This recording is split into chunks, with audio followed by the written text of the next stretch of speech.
Yes people, good morning, good evening, good afternoon. जो जब video देख रहा हूं सबके लिए कैसे हैं सब लोग बेटे? ओके, एक बार फिर से स्वागत है आप सबका हमारे नए लेक्चर में।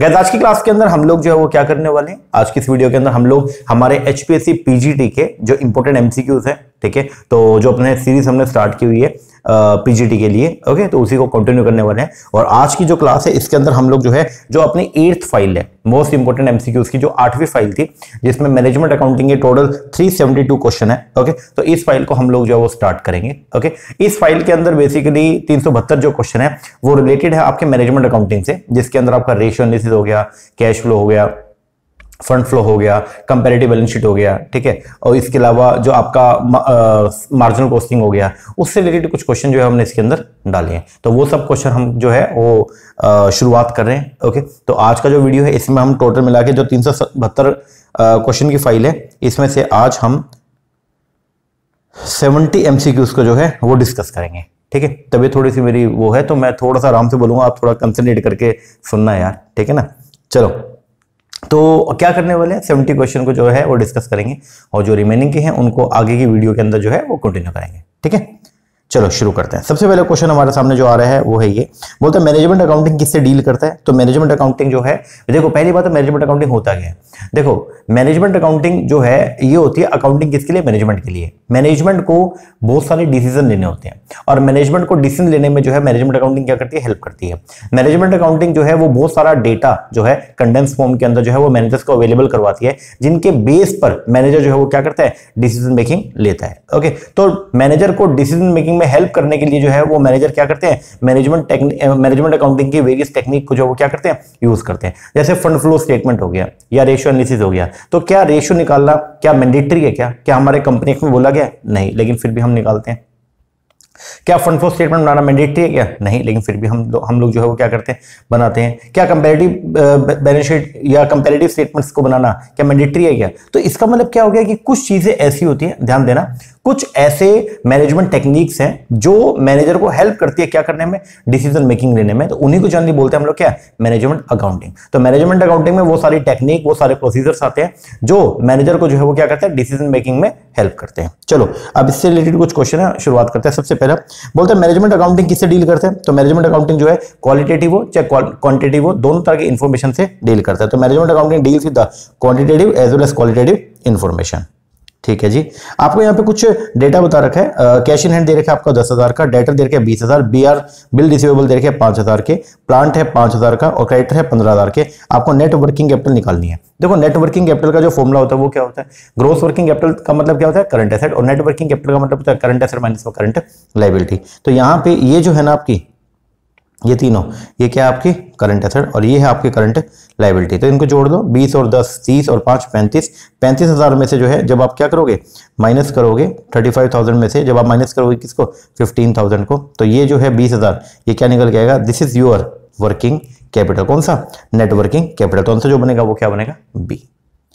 आगे ग्रोस वर्किंग कैपिटल का मतलब क्या होता है, तो ग्रोस वर्किंग कैपिटल का मतलब होता है total of the current asset. ठीक है, आगे accounting for price level change. Accounting किसके लिए, प्राइस लेवल चेंज। अगर आपका जो प्राइस लेवल है, जो जनरल प्राइस लेवल है, अगर उनमें क्या हो रहा है, चेंज हो रहा है, तो उसके लिए भी हम लोग एक अकाउंटिंग करते हैं। And that accounting is known as the, क्या बोलते हैं उसको, इन्फ्लेशन अकाउंटिंग। आगे insufficient working capital may result into which combination of the following. अगर मान लो आपके पास जितनी वर्किंग कैपिटल होनी चाहिए थी, अगर उतनी वर्किंग कैपिटल नहीं है, तो उससे क्या होगा, उससे जो है उसका क्या इंपैक्ट पड़ेगा। सबसे पहला failure to adept to change, बिल्कुल सही बात है, आप चेंज नहीं कर पाओगे, क्योंकि चेंज करने, अगर मान लो आपको चेंज ला रहे हो जिसका फाइनेंशियल इंप्लीकेशन है और पैसा तुम्हारे पास में है नहीं, तो फिर आप चेंज प्रॉपर नहीं कर पाओगे। दूसरा, अगर आपके पास वर्किंग कैपिटल की जो है वो अभाव है, तो इससे आपकी क्रेडिट वर्दीनेस जो है क्या वो बढ़ेगी, सर वो हमारी कम हो जाएगी। अगर हमारे पास प्रॉपर वर्किंग कैपिटल नहीं होगा तो हमारी जो क्रेडिट वर्दीनेस है वो क्या होगी, कम होगी। तो ये क्या है, गलत है। दूसरा, reduce availability of the trade and cash discount, ये बात एकदम क्या करेक्ट है। अगर वर्किंग कैपिटल की शॉर्टेज रहेगी तो हमारी जो एबिलिटी है क्या करने का, डिस्काउंट लेने की, वो भी क्या हो जाएगी, कम हो जाएगी। यस, और reduce the volume of sale, अगर हमारे पास वर्किंग कैपिटल की जो है वो क्या कमी है, तो हमारा जो सेल्स का जो लेवल है वो भी क्या हो जाएगा, कम हो जाएगा। तो फर्स्ट, थर्ड एंड फोर्थ तीनों जो स्टेटमेंट है, ये तीनों की तीनों क्या करेक्ट है। तो आंसर जो बनेगा वो क्या बनेगा, बी। आगे स्टडी द फॉलोइंग ट्रांजैक्शन, इनको स्टडी करो और बताना है फ्लो फंड जो है इनमें से कौन सा है। फ्लो फंड किसको मानते हैं, जब दो अकाउंट आपके जो है उनमें से एक करंट कैटेगरी का और एक नॉन करंट, अगर दोनों करंट कैटेगरी के हैं या दोनों नॉन करंट कैटेगरी के, तो वहां पे फ्लो फंड नहीं होता। फ्लो फंड सिर्फ तभी होगा अगर किसी ट्रांजैक्शन में एक अकाउंट जो अफेक्ट हो रहा है वो तो करंट कैटेगरी का होना चाहिए, मतलब करंट एसेट या करंट लायबिलिटी, और दूसरा जो अकाउंट है वो होना चाहिए नॉन करंट कैटेगरी का, या तो नॉन करंट एसेट या नॉन करंट लायबिलिटी। ठीक है, तो यहाँ पे देखो सबसे पहला raising of short term loan. अगर आप जो है शॉर्ट टर्म के लिए शॉर्ट टर्म लोन जो है वो लोगे तो उससे क्या होगा, एक तरफ करंट एसेट आपकी बढ़ जाएगी क्योंकि कैश आ जाएगा, दूसरी तरफ करंट लायबिलिटी बढ़ जाएगी, तो दोनों जो अकाउंट है वो क्या है, करंट कैटेगरी के हैं, तो ये फ्लो फंड नहीं है। दूसरा गुड्स परचेज फॉर कैश, अगर गुड्स को कैश में परचेज करोगे तो इधर गुड्स तो बढ़ गया, वो तो करंट एसेट एक तो बढ़ गई, लेकिन दूसरे करंट एसेट कैश जो है वो कम हो गई, तो ये भी आपका फ्लो फंड नहीं है। तीसरा payment of the bonus in the form of share, अगर आपने जो है बोनस दे दिया शेयर के फॉर्म में, तो ये भी दोनों के दोनों जो है वो क्या आपका नॉन करंट कैटेगरी आइटम है। ठीक है, तो ये भी फ्लो नहीं है। Issue of share in लिeu of raw material, अब यहाँ पे क्या है, आपने शेयर इशू कर दिए किसके बदले में, मटेरियल के बदले में। ठीक है ना, आपने मटेरियल परचेज किया और बदले में क्या दे दिया, शेयर, तो यहाँ पे इशू ऑफ शेयर, शेयर जो है वो क्या नॉन करंट कैटेगरी आइटम है। ओके, और जो रॉ मटेरियल है वो करंट कैटेगरी, तो इसको बोलेंगे फ्लो ऑफ फंड। तो आंसर जो बनेगा वो क्या बनेगा आपका डी, बोले तो only D. What is the use of managerial accounting, managerial accounting का जो यूज होता है वो क्या होता है, ऑप्शनल है, हर मैनेजर के ऊपर डिपेंड करता है, वो अगर चाहे तो वो ऑप्ट कर सकता है, नहीं तो ना करे, मतलब वो चाहे तो मैनेजरियल अकाउंटिंग के जो टूल्स है उनका यूज कर सकते हैं, चाहे ना करे। आगे फंक्शन जो है मैनेजरियल अकाउंटिंग का एंड कॉस्ट अकाउंटिंग का इंटरेक्टिंग विद ईच अदर, वो कैसा होता है, तो देखो जो फंक्शन है मैनेजरियल अकाउंटिंग का और जो कॉस्ट अकाउंटिंग का, वो कैसा होता है, एक दूसरे का कॉम्प्लीमेंट्री है। मैनेजरियल अकाउंटिंग और कॉस्ट अकाउंटिंग एक दूसरे की क्या कॉम्प्लीमेंट्री है। आंसर क्या बनेगा ए। इसका एक्सप्लेनेशन नीचे लिखा हुआ है, एक बार थोड़ा देख लेना, ठीक है ना, बाकी थोड़ा चलो पढ़ा देता हूं। यहां लिखा हुआ जैसे since on the base of the information and data receive from the cost accounting, तो मैनेजर यहां पे क्या करता है, कॉस्ट अकाउंटिंग के बेस पर जो है मैनेजर यहां पे क्या करेगा, एनालाइज करेगा, ठीक है, इंटरप्रेट करेगा वेरियस टेक्निक ऑफ मैनेजमेंट को, and cost accounting using the finding of the costing effort are made to reduce the total cost and cost per unit in the cost accounting. तो इसका मतलब क्या हो गया कि कॉस्ट अकाउंटिंग अपने को जो है मैनेजर को हेल्प करता है क्या करने में, डिसीजन लेने में, ठीक है ना, और तो कॉस्ट अकाउंटिंग जो है वो अपने को हेल्प कर रहा है किसमें, मैनेजरियल डिसीजन लेने में, और जो मैनेजमेंट अकाउंटिंग है ये भी हेल्प करता है किसके अंदर, आपके कॉस्ट अकाउंटिंग के अंदर। तो इसलिए हम बोलते हैं कि दोनों जो है वो एक दूसरे की क्या पूरा क्या बोले तो कॉम्प्लीमेंट्री हैं।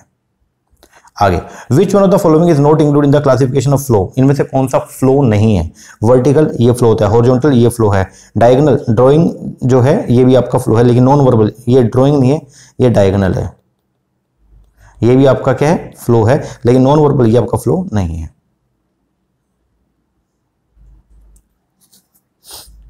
आगे what is the another name of managerial accounting, managerial accounting का जो दूसरा नाम है वो होता है क्या, decision accounting. Managerial accounting basically हमको जो है डिसीजन मेकिंग में क्या करती है, हेल्प करती है, तो इसका दूसरा नाम क्या है, डिसीजन अकाउंटिंग। आगे the following shall not be taken into account in the decision to manufacture और बाय, बोलता है the following shall not be taken into the decision, अब जब कभी भी हमको डिसीजन लेने होते हैं कि हम सामान को बनाएं या उसको परचेज करके आए, तो इनमें से कौन सा ऐसा डिसीजन है जो अपने को अफेक्ट नहीं करता, ठीक है, मतलब हमने ये डिसाइड करना है कि कोई पर्टिकुलर प्रोडक्ट है उसको बनाएं या उसको डायरेक्टली मार्केट से खरीद के ले आए, तो उसमें कौन सा ऐसा डिसीजन है, कौन सी ऐसा पॉइंट है जो अपने डिसीजन को अफेक्ट नहीं करता। सबसे पहला बोलता है effective utilization of manufacturing capacity, अगर आप जो है अपनी मैन्युफैक्चरिंग कैपेसिटी को इफेक्टिवली यूज करोगे तो मैन्युफैक्चरिंग कॉस्ट से आपको क्या कम पड़ेगी, तो ये तो अफेक्ट करेगा। वेरिएबल कॉस्ट ऑफ प्रोडक्ट ये तो डायरेक्टली अफेक्ट करेगा। Income from the rent of the effective area use by the production centre, अगर आप अपना प्रोडक्शन एरिया को प्रोडक्शन के लिए यूज करते हो तो उससे फिर आपको कोई रेंट जो है वो डिराइव नहीं होगा, लेकिन अगर आप उसको किराए पे दे दोगे तो उससे रेंट की इनकम मिलेगी, तो ये भी आपके डिसीजन को अफेक्ट कर सकती है। और फिक्स कॉस्ट अनचेंज, जो फिक्स कॉस्ट है वो आपके डिसीजन को अफेक्ट नहीं करेगी, क्यों, क्योंकि डिसीजन लो चाहे ना लो फिक्स कॉस्ट तो आपकी बियर होगी ही होगी, ठीक है ना, मतलब फिक्स कॉस्ट तो आपको बियर करनी पड़ेगी ही करनी पड़ेगी। तो इसका मतलब ये एक ऐसा फैक्टर है जो आपके डिसीजन क्राइटेरिया को अफेक्ट नहीं करता। तो क्योंकि फिक्स कॉस्ट अगर अनचेंज्ड है तो इसका मतलब ये हमारे लिए क्या एज ए संक कॉस्ट है, और संक कॉस्ट जो है वो क्या होती है, संक कॉस्ट हमारे डिसीजन मेकिंग को जो है वो इंपैक्ट नहीं करती है, ठीक है। चलो बिजनेस का मतलब जो है वो क्या होता है, तो बिजनेस का मतलब होता है जी आपका इंडस्ट्री एंड कॉमर्स। बिजनेस जो है वो एक कॉम्बिनेशन है किसका, इंडस्ट्री एंड कॉमर्स का। आगे, managerial accounting is related to which of the following. Managerial accounting जो है वो किससे जुड़ा हुआ है? देखो वैसे तो मैनेजरियल अकाउंटिंग के अंदर हम लोग जो वो क्या करते हैं, अकाउंटिंग डेटा को प्रेजेंट करने का काम करते हैं, ठीक है, लेकिन कुछ हद तक हम यहाँ पे जो है मैनेजरियल अकाउंटिंग में हम लोग अकाउंटिंग डेटा को रिकॉर्ड भी करते हैं ताकि यूजफुल इन्फॉर्मेशन जो है वो निकाली जा सके। और मैनेजरियल अकाउंटिंग के अंदर हम लोग जो है वो कॉस्ट डेटा को भी क्या करते हैं, रिकॉर्ड करते हैं ताकि पर यूनिट कॉस्ट इन सबको जो है कंप्यूट किया जा सके। तो आंसर क्या आएगा? All of these. Horizontal analysis जो होता है, ठीक है, सेम लेवल पर जो एनालिसिस होता है, ठीक है, इसको हम क्या बोलते हैं? तो ये वैसे तो हॉरिजॉन्टल जो एनालिसिस है ये इसको डायनेमिक एनालिसिस बोलते हैं। डायनेमिक का मतलब जो है कि बदलते एनवायरनमेंट के हिसाब से हम लोग यहाँ पे हॉरिजॉन्टल एनालिसिस के बेस पर देख सकते हैं कि कितना चेंज आ रहा है, ठीक है ना, भाई प्रीवियस ईयर के मुकाबले में इस साल जो कितना चेंज आया है ये सब, तो इसको हम क्या बोलते हैं? डायनेमिक एनालिसिस भी बोलते हैं। आगे, मैनेजरियल अकाउंटिंग जो है वो क्या है? तो मैनेजरियल अकाउंटिंग के अंदर हम लोग जो क्या करते हैं, अकाउंटिंग इन्फॉर्मेशन को प्रेजेंट करने का काम करते हैं। आगे, which on the following statement is not correct. इनमें से कौन सी स्टेटमेंट करेक्ट नहीं है? पहला, नेट कैपिटल एम्प्लॉयड का मतलब होता है फिक्स एसेट। नहीं, नेट कैपिटल एम्प्लॉयड का मतलब होता है फिक्स एसेट में अगर हम वर्किंग कैपिटल को जोड़ दें तो वो बनती है आपकी नेट कैपिटल एम्प्लॉयड। तो ये आपका क्या गलत है। बाकी आगे बता रखा है, एक्सपेंस रेशियो जो है वो रिफ्लेक्ट करती है profit earning capacity of the firm. बिल्कुल सही बात है, क्योंकि जितना एक्सपेंस रेशियो ज्यादा होगा उतनी अर्निंग कैपेसिटी हमारी क्या होगी? कम होगी। दूसरा, low sale in relation to fix asset का मतलब होता है अंडर यूटिलाइजेशन फिक्स एसेट। ये बात एकदम करेक्ट है। The analysis of short term solvency of the company attempt to focus attention the cash generation power of the company. ये बात भी एकदम क्या सही है। तो तीनों की तीनों बाकी स्टेटमेंट तो सही है, ऊपर वाली गलत है। कैश फ्रॉम ऑपरेशन किसके बराबर होता है? तो कैश फ्रॉम ऑपरेशन अगर अपने को निकालना है तो उसमें उसकी शुरुआत हम कैसे करते हैं? प्रॉफिट फ्रॉम ऑपरेशन लेते हैं, प्लस माइनस इसमें करते हैं क्या? एडजस्टमेंट ऑफ द इंक्रीज और decrease in the current asset and liability. तो आंसर क्या बनेगा? सी। टोटल कैपिटल एम्प्लॉयड जो किसके बराबर होती है? तो टोटल कैपिटल एम्प्लॉयड का मतलब अभी ऊपर भी देखा कि अगर हम जो है फिक्स एसेट के अंदर नेट वर्किंग कैपिटल को जोड़ दें तो वो बनती है अपनी total capital employed. Horizontal analysis जो वो क्या होता है? हॉरिजॉन्टल एनालिसिस जो आप करें वो डायनेमिक भी होता है, लेकिन मोर रिस्पेक्टिवली वो क्या होता है? ट्रेंड बेसिकली शो करता है कि पिछले साल के मुकाबले इस साल क्या होगा। तो हॉरिजॉन्टल एनालिसिस जो है वो डायनेमिक भी है, लेकिन इस क्वेश्चन के हिसाब से हम आंसर क्या करेंगे? Trend analysis. Horizontal analysis related है किससे? ट्रेंड एनालिसिस से। द बेसिक ट्रेंड जो है regular change in the time series over a long period of time, उसको बोलते हैं हम लोग क्या? ट्रेंड। स्लोप जो होता है वो इधर स्ट्रेट लाइन भी हो सकता है या कनकेव भी हो सकता है।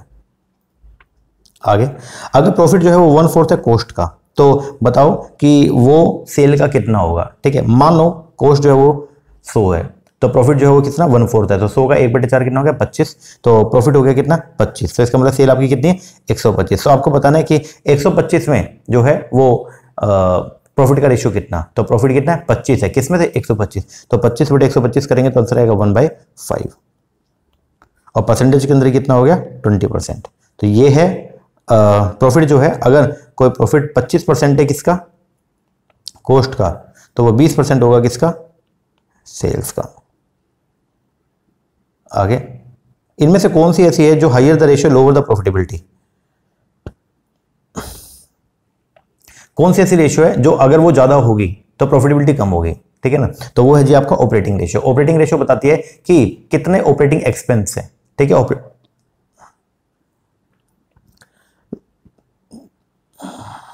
ऑपरेटिंग रेशियो बेसिकली जो है वो ऑपरेटिंग एक्सपेंस को इंडिकेट करती है। ठीक है ना, तो हायर द रेशियो, जितना ऑपरेटिंग रेशियो जो क्या होगा? ज्यादा होगा। इसका मतलब उतना ऑपरेटिंग एक्सपेंस का जो खर्चा है वो क्या है? ज्यादा है। ठीक है ना, तो उतने प्रॉफिटेबिलिटी क्या होगी? कम होगी। तो आंसर जो आएगा वो क्या बनेगा? सी। तो ऑपरेटिंग रेशियो शो करता है relationship between the operating cost and the sum of the operating expense and the net sale. ठीक है, तो जितना ऑपरेटिंग रेशियो जितना क्या रहा है आज, ऑपरेटिंग रेशियो जितना क्या होगा? हायर होगा, उतनी ही जो आपकी प्रॉफिटेबिलिटी है वो क्या रहेगी? आपकी कम रहेगी। ठीक है, और ऑपरेटिंग रेशियो जितना कम होगा उतना ही प्रॉफिटेबिलिटी जो है वो क्या रहेगी? हायर रहेगी। आगे, if the cost of equity share and the cost of debt दे रखे आपको 20% 12%, तो केई आपका 20%, केडी आपका 12% और डेट इक्विटी रेशियो है 0.6। तो डेट इक्विटी रेशियो 0.6 है, इसका मतलब क्या? डेट और इक्विटी। ठीक है, तो डेट इक्विटी रेशियो फॉर्मूला पहले बताओ क्या होता है डेट इक्विटी रेशियो का? Debt upon equity. Debt equity ratio का जो फॉर्मूला हमारा वो क्या होता है? डेट अपॉन में इक्विटी। तो अगर ये रेशियो 0.6 है तो इसका मतलब क्या हो गया कि अगर ये 1 है तो ये कितना है? 0.6।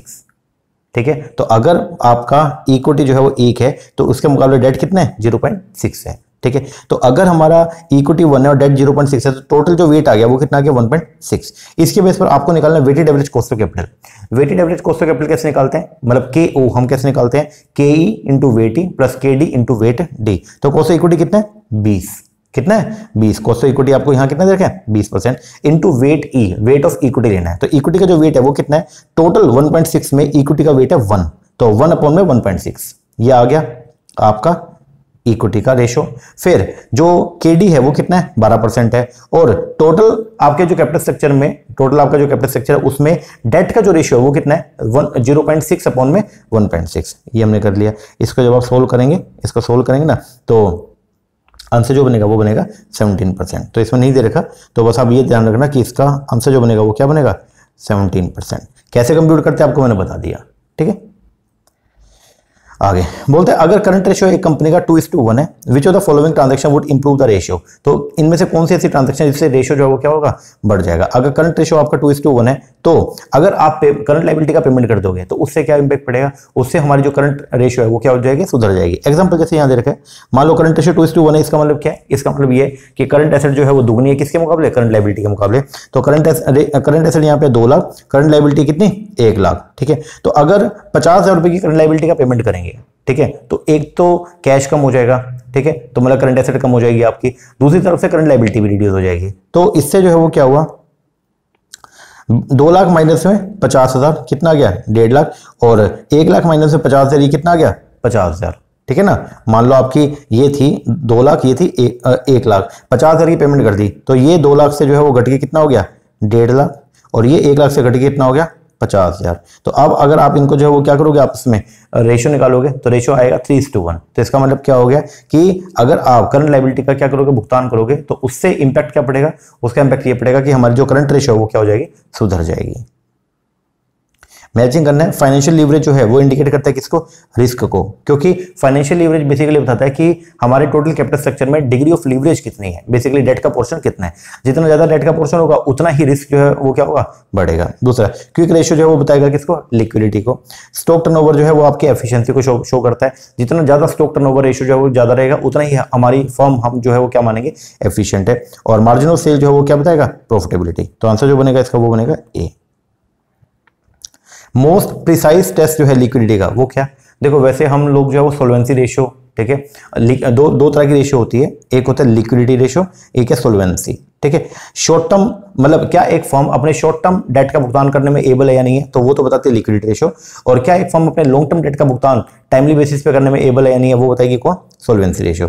तो लिक्विडिटी रेशियो की अगर बात करते हैं ना, उसके अंदर हम लेते हैं करंट रेशियो, क्विक रेशियो, और इसी के अंदर आता है आपका एब्सोल्यूट लिक्विडिटी रेशियो। तो बोलता है जो प्रिसाइज टेस्ट है लिक्विडिटी नापने का सबसे जो प्रिसाइज टेस्ट है वो है जी आपका क्या, absolute liquid ratio. Absolute liquid ratio हम कैसे निकालते हैं, इसमें cash in hand, cash at bank, plus में मार्केटेबल सिक्योरिटी ले लो। जो मार्केटेबल सिक्योरिटी वो है जो इमीडिएटली कैश में कन्वर्ट हो जाएगी, और अपॉन में क्या आएगा, करंट लायबिलिटी। ये इसका फॉर्मूला रहता है। तो मोस्ट प्रिसाइज टेस्ट जो है लिक्विडिटी निकालने का वो है एब्सोल्यूट लिक्विड रेशियो, ठीक है। और लिक्विड नॉर्मल फॉर्म में अगर बोले लिक्विडिटी निकालने का जो रेशियो होता है वो कौन सा होता है, मतलब लिक्विडिटी टेस्ट करने का जो रेशियो है वो है आपका करंट रेशियो, क्विक रेशियो और एसिड टेस्ट रेशियो, या इसको एब्सोल्यूट लिक्विडिटी रेशियो भी बोलते हैं। आगे बोलता है अगर फेस वैल्यू है किसी शेयर की वो है 10 रुपए, ठीक है। अर्निंग जो है ईपीएस वो है जी आपका कितना 4 रुपए। डीपीएस डिविडेंड पर शेयर जो है वो है कितना 2 रुपए। तो डीपी रेशियो बताओ। देखो अर्निंग का वो पोर्शन जो हम क्या कहते हैं डिस्ट्रीब्यूट करते हैं, अर्निंग का वो पोर्शन जो हमने क्या कर दिया शेयर होल्डर में डिस्ट्रीब्यूट कर दिया, वो होता है जी डीपी रेशियो। वो क्या होता है, डीपी रेशियो। और अर्निंग का वो पोर्शन जो हमने क्या कर दिया ऑर्गेनाइजेशन में ही रिटेन करके रख लिया, उसको बोलते हैं रिटेन्ड ईपीएस।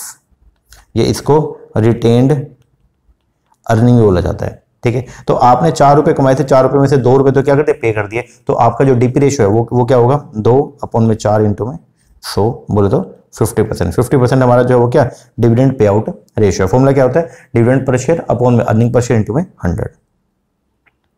तो आंसर बनेगा इसका डी।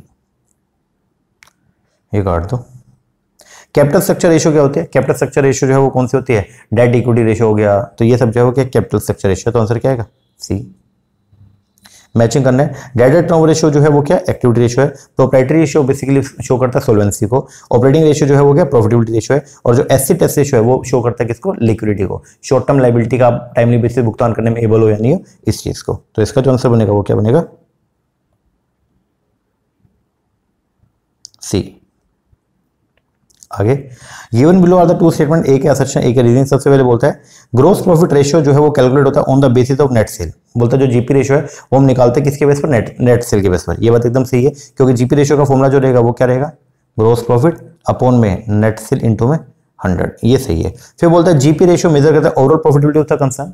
जो जीपी रेशियो है क्या वो बिजनेस की पूरी मतलब पूरे बिजनेस की प्रॉफिटेबिलिटी को इंडिकेट करता है, नहीं, ये बात क्या है गलत है। जनरली जो नेट प्रॉफिट रेशियो है वो बेसिकली जो है ओवरऑल प्रॉफिटेबिलिटी को शो करता है। तो यहाँ पे स्टेटमेंट ए जो है वो करेक्ट है, लेकिन रीजनिंग जो है वो क्या इनकरेक्ट है। तो आंसर क्या बनेगा सी।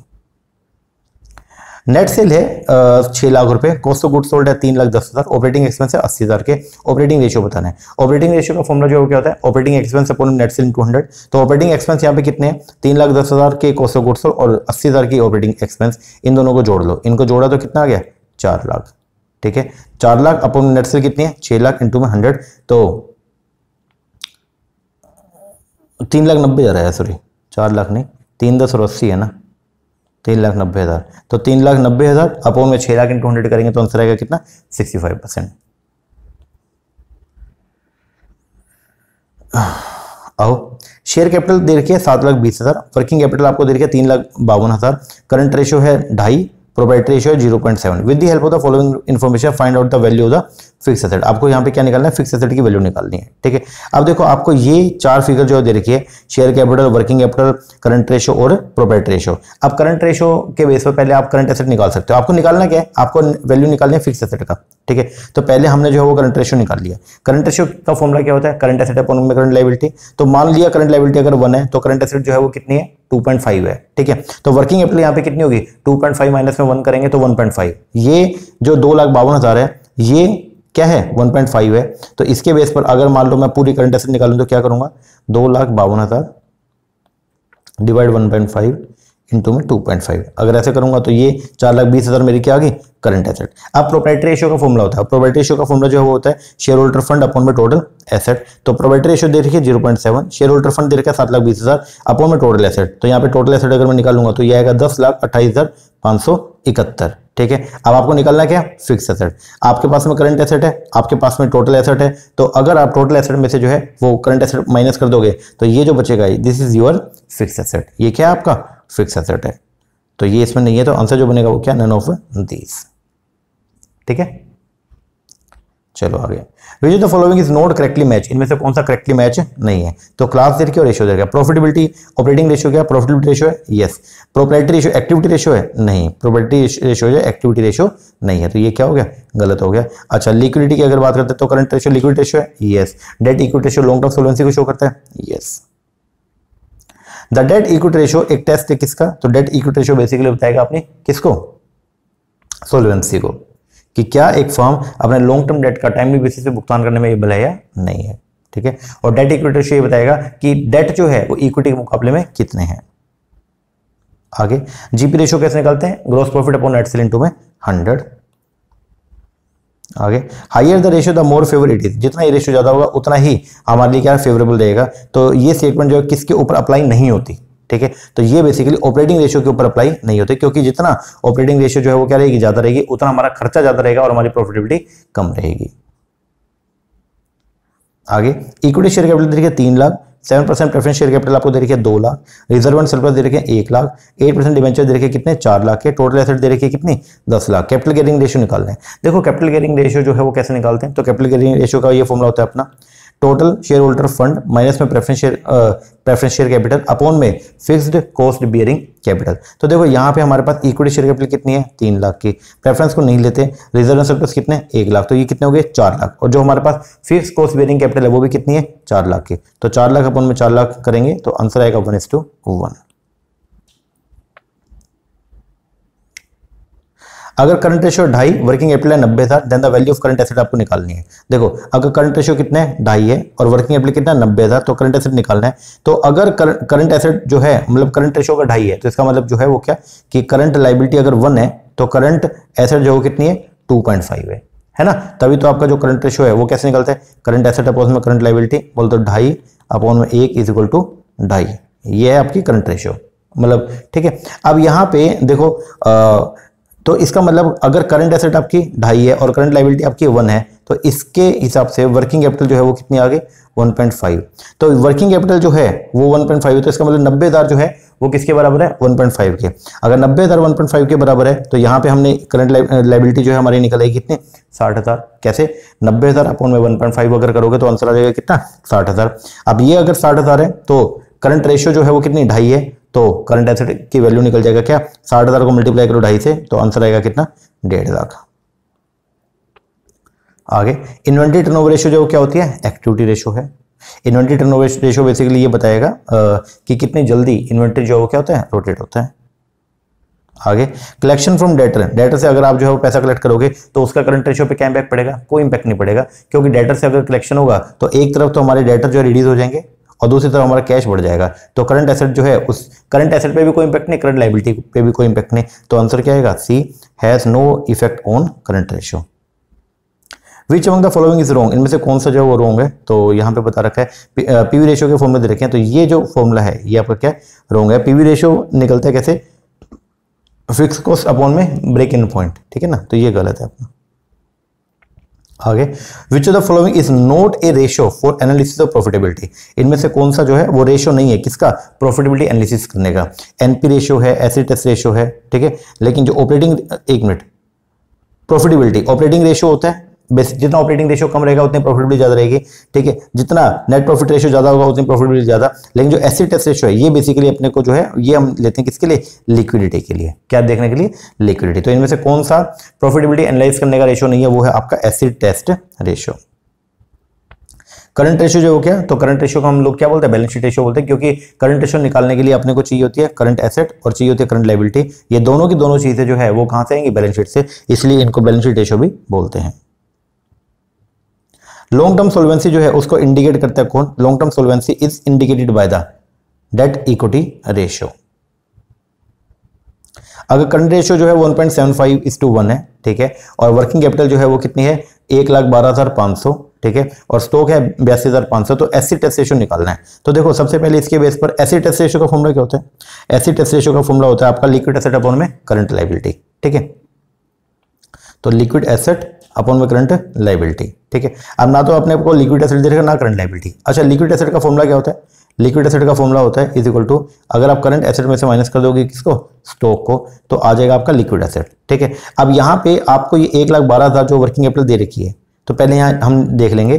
देखो करंट रेशियो जो है वो 1.75 है, ठीक है, तो इसका मतलब जो करंट एसेट है वो 1.75 है और करंट लायबिलिटी 1 है, तो इसका मतलब ये जो 1,12,500 है ये 1,12,500 जो है वो 0.75 की वैल्यू है, ये किसकी वैल्यू है 0.75 की। तो इसके बेस पर हमने जो है वो करंट लायबिलिटी की वैल्यू निकल आएगी, वो कितना आ गया 1.5 लाख। अगर करंट लायबिलिटी आपकी जो है वो 1.5 लाख है तो करंट एसेट इसके बेस पर कैसे निकालोगे, 1.5 लाख इंटू में 1.75 करोगे तो 2,62,500, ये आ गया आपकी करंट एसेट। लिक्विड एसेट कैसे निकलती है, करंट एसेट में से स्टॉक माइनस कर दो, ये हमने माइनस कर दिया, ये आ गया अपने लिक्विड एसेट। और एसिड टेस्ट रेशियो का जो फॉर्मूला होता है वो क्या होता है, वो होता है जी आपका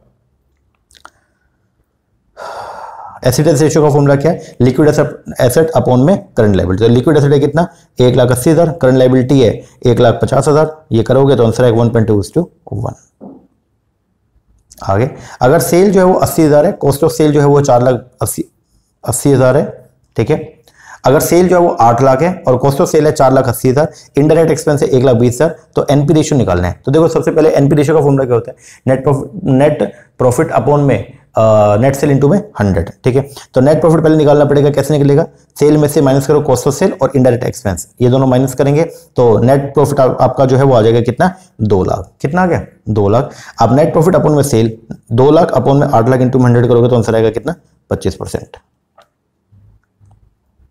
आइडियल करंट रेशियो जो कितना होना चाहिए, तो आइडियल करंट रेशियो होना चाहिए 2:1। आइडियल एसिड टेस्ट रेशियो कितना होना चाहिए 1:1। रिलेशनशिप जो है लिक्विडिटी और रिस्क में वो क्या होता है, तो लिक्विडिटी और रिस्क में जो रिलेशन है वो क्या होता है, अपोजिट होता है। लिक्विडिटी जितनी ज्यादा बढ़ेगी ना उतना रिस्क क्या रहेगा, कम, और लिक्विडिटी जितनी कम रहेगी उतना ही रिस्क क्या रहेगा, ज्यादा रहेगा। तो आंसर तो बनेगा इसका क्या, इनवर्स। वैसे मैंने यहाँ पे लिक्विडिटी, रिस्क और प्रॉफिटेबिलिटी तीनों के अंदर बता दिया। तो जितना रिस्क कम होगा या जितनी लिक्विडिटी ज्यादा होगी ना उतना प्रॉफिटेबिलिटी भी कम होगी, ठीक है ना, ये बात थोड़ा ध्यान रखना। तो लिक्विडिटी अगर ज्यादा रहेगी तो रिस्क उतना ही कम रहेगा और प्रॉफिटेबिलिटी भी कम, क्योंकि रिस्क अगर कम है तो प्रॉफिट भी कम है, ठीक है। और लिक्विडिटी जितनी कम रहेगी तो वहां पे रिस्क ज्यादा रहेगा और प्रॉफिटेबिलिटी क्या रहेगी, ज्यादा रहेगी। आगे प्रॉफिट अपॉन पीवी रेशियो जो है वो फॉर्मूला किसका, मार्जिन ऑफ सेफ्टी का, सिंपल सा। आगे change in profit upon change in sale into 100 अगर करते हैं तो ये फॉर्मूला किसका, कंट्रीब्यूशन का। आगे जीपी रेशियो कैसे निकालते हैं, जीपी अपॉन में नेट सेल इनटू में 100। आगे अगर करंट रेशियो 2.5:1 और वर्किंग कैपिटल है 90,000 तो अमाउंट ऑफ करंट लायबिलिटी निकाल सकते हो, यस। अगर ये 2.5 है, करंट रेशियो 2.5:1 है, ठीक है, और वर्किंग कैपिटल कितनी है 90,000, तो इसके बेस पर करंट लायबिलिटी निकल जाएगी। Current ratio is equal to current asset upon में करंट लायबिलिटी, ये होता है। तो इसका मतलब करंट एसेट जो है वो कितनी है, 2.5 है। करंट एसेट कितनी है, 2.5 है। तो वर्किंग कैपिटल जो है वो कितनी है, 2.5 माइनस में 1 इज इक्वल टू 1.5। तो इसका मतलब ये जो आपकी 90,000 है ये कितने की वैल्यू है, ये 90,000 वर्किंग कैपिटल है, ये कितने की वैल्यू है, 1.5 का। तो अगर ये 1.5 का वैल्यू है तो हम यहाँ पे जो है वो निकाल लेंगे इसकी क्या, करंट लायबिलिटी 1 की वैल्यू। तो 1 जो है वो करंट लायबिलिटी मेरी जो है वो आ गई कितनी, 60,000। करंट लायबिलिटी 60,000 है तो इसकी वजह से करंट एसेट निकल आएगा। करंट एसेट जो है वो आ जाएगी कितनी, इसको जो है अगर वैसे करंट लायबिलिटी निकालना था तो करंट लायबिलिटी अपनी आ गई कितना, 60, लेकिन करंट एसेट भी निकालना तो कैसे करोगे, 60,000 इंटू में 2.5, तो ये आ जाएगा कितना, 1.5 लाख। ओके, देख लेना एक बार। चलो from the following data calculate करो पीवी रेशियो। पीवी रेशियो निकालना है, पीवी रेशियो निकालने का फॉर्मूला था change in profit upon change in sale into में 100। तो ये देखो 17 और 18 का चेंज इन प्रॉफिट कितना आ गया, 5,000 का, ठीक है जी, 5,000। और चेंज इन सेल कितना आ गया, 50 से 75 हो गया, बोल तो 25,000 इंटू में 100। तो अगर इसको हम निकालते हैं 5,000 अपॉन में 25,000 इंटू में 100 करेंगे तो आंसर आएगा कितना, 20%। यहाँ पे सेल दे रखा है, वेरिएबल कॉस्ट दे रखा है, इंटरेस्ट दे रखा है, फिक्स कॉस्ट दे रखा है, आपको ऑपरेटिंग लीवरेज निकालना है। ऑपरेटिंग लीवरेज का जो फॉर्मूला होता है हमारा वो क्या होता है, कंट्रीब्यूशन अपॉन में ईबीआईटी। तो देखो सेल है कितना, 1 लाख, वेरिएबल कॉस्ट है कितना, 50, सेल माइनस वेरिएबल कॉस्ट करेंगे तो क्या आएगा, क्या, कंट्रीब्यूशन। कंट्रीब्यूशन में से माइनस करेंगे ऑपरेटिंग फिक्स कॉस्ट, क्या आएगा, ईबीआईटी, ठीक है। वैसे बता दो ईबीआईटी में से माइनस करेंगे किसको, इंटरेस्ट को, तो आएगा क्या, ईबीटी। ओके, तो ऑपरेटिंग लीवरेज का फॉर्मूला जो है वो क्या, कंट्रीब्यूशन अपॉन ईबीटी। कंट्रीब्यूशन कितना है, 50,000, ईबीटी कितना है, 25,000। 50,000 अपॉन में 25,000 करेंगे तो आंसर क्या आएगा, 2।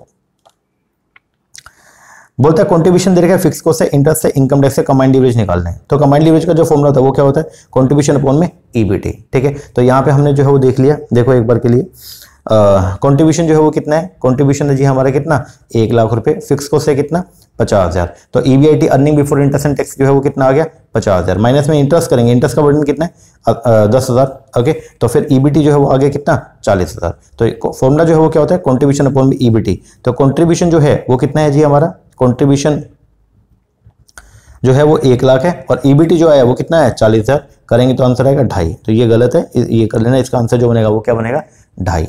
तो कंबाइंड लीवरेज जो है वो कितना है, 2.5।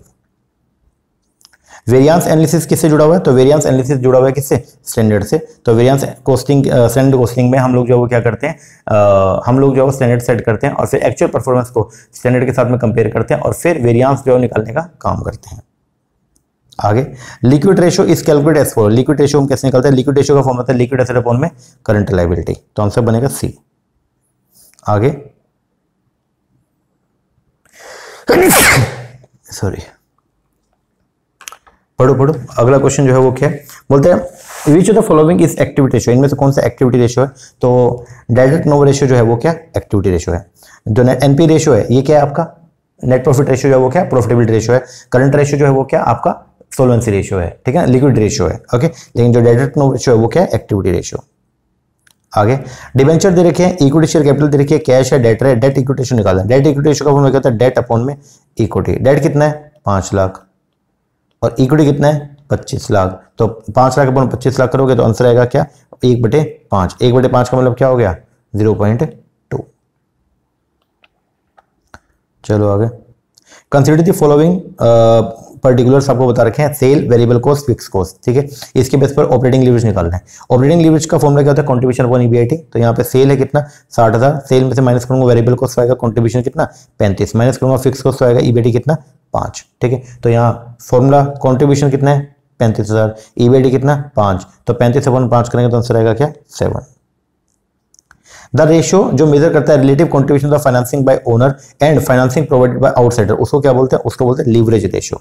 तो लीवरेज रेशियो ये बेसिकली जो है ये बताता है कि टोटल पैसा आपके ऑर्गेनाइजेशन में जो लगा हुआ है, ओके, तो उसमें से कितना पैसा जो है वो तो ओनर का है और कितना पैसा उसमें फाइनेंसर का है।